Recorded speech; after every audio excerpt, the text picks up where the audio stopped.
You are listening to The Soul's Quiet Call, written by Akumah and voiceover by Sara. Akumah Audiobooks. Chapter 11, The Unseen Bloom. The light from the setting sun filtered through the narrow windows of Meera's shop, casting a warm golden hue over the shelves filled with vibrant flowers. The air smelled of roses, jasmine, and the faintest hint of lavender, all carefully arranged to bring a sense of calm and beauty to anyone who entered. The shop, small but cozy, was her world, a sanctuary of colors and fragrances, a place where she could forget the quiet ache in her heart. Today, however, it felt different. The shop felt smaller, as if the walls were closing in around her. Meera's eyes lingered on the bouquet she had just finished arranging, a delicate combination of peonies, lilies, and violets.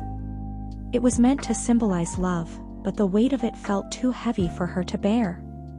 Aarav sat across from her, his legs casually stretched out, his fingers tapping absently on the wooden counter.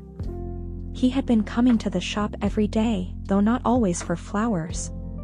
Sometimes he came just to sit, to talk, or to simply be present. It was a pattern that had slowly grown between them, a silent understanding that neither of them had dared to name. The silence between them today, however, was thick with unspoken thoughts. Meera glanced at Aarav, his face illuminated by the soft light, his expression serene, yet there was an undercurrent of something unspoken between them. She didn't need her gift to know that much. She could feel it, too, an invisible barrier they had both erected around themselves. Finally, after several moments of contemplation, Meera broke the silence. "Aarav, do you ever wonder if we're just—" She paused, searching for the right words. "Going through the motions of a connection we don't fully understand?" Aarav looked at her, his eyes soft but wary. "What do you mean?" She shifted uncomfortably, her fingers brushing the edge of a vase. "I've been thinking about how we've come to this place. You, coming here every day. Me, allowing it. I've been relying on my gift to understand you, to know you, but what if that's not enough? What if I'm missing something?" Aarav frowned, leaning forward slightly. "What are you trying to say, Meera?"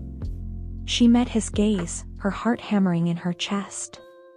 "I've always had the ability to see people, to understand what they desire, what they need, but with you, it's different. It's as if I can't read you at all. And it's frustrating. But today, it hit me, maybe I don't need to see you the way I see everyone else. Maybe I need to learn to love you without the clarity that my gift gives me." Aarav sat back, the weight of her words settling between them. "You don't have to use your gift to understand me, Meera," he said quietly, his voice softer than usual. "I don't want you to. I want you to see me, as I am. No more, no less." Meera's breath caught in her throat. For a moment, she simply looked at him, trying to understand what he was saying.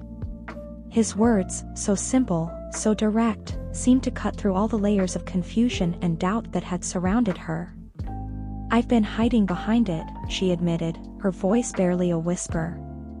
"All these years, I've kept myself at a distance, telling myself that knowing people's secrets, their desires, that it was enough. But I don't know you, Aarav. Not really. And I don't know what I feel for you either, not fully." Aarav's eyes softened as he leaned forward, his elbows resting on the counter. "Meera, the only way to truly know someone is by letting them show you. Not through powers or gifts, but through moments, small, simple moments. Letting go of the need to see everything, and just trusting." She could feel her heart beating faster, the weight of his words sinking into her chest. For the first time, she realized how much she had been holding back. How much she had been afraid to let go of her control, to let someone else see her without her gift. It was easier to keep things hidden, to remain a spectator in her own life. But now, as she looked at Aarav, something inside her began to shift. "I don't know if I can stop trying to understand everything," she said, her voice trembling slightly. "It's a part of me. But I want to try. I want to let go, even if it's just for a moment." Aarav smiled, a soft, gentle smile that reached his eyes. "You don't have to do it all at once. Just trust that some things don't need to be understood to be real." For a moment, Meera was silent, her heart heavy with the weight of his words. She looked at him, really looked at him, for the first time without trying to read between the lines, without searching for something hidden beneath the surface. She saw him as he was, a man who had known loss, who carried scars not just on his body, but deep within his soul. And yet, in this moment, he was here, with her, offering his trust and his vulnerability.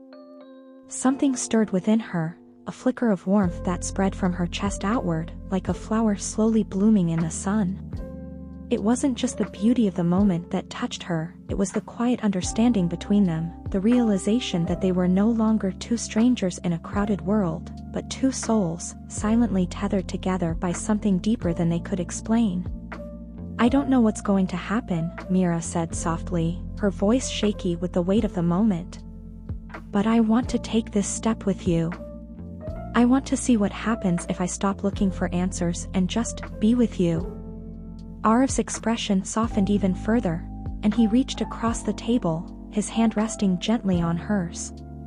The contact was subtle, but it felt like a promise, a quiet reassurance that they weren't alone in this anymore. "Meera," he said, his voice barely above a whisper. "I'm scared too. But I think we'll figure it out, together." The words hung in the air between them, an unspoken agreement. They weren't ready to know everything, to uncover all the secrets they held.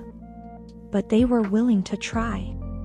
Willing to trust that, sometimes, the most important things weren't the ones you could see, but the ones you could feel, the things that bloomed in the quietest spaces of your heart.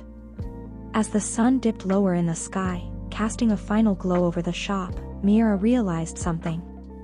She didn't need her gift to know that this was the beginning of something real. Something beautiful.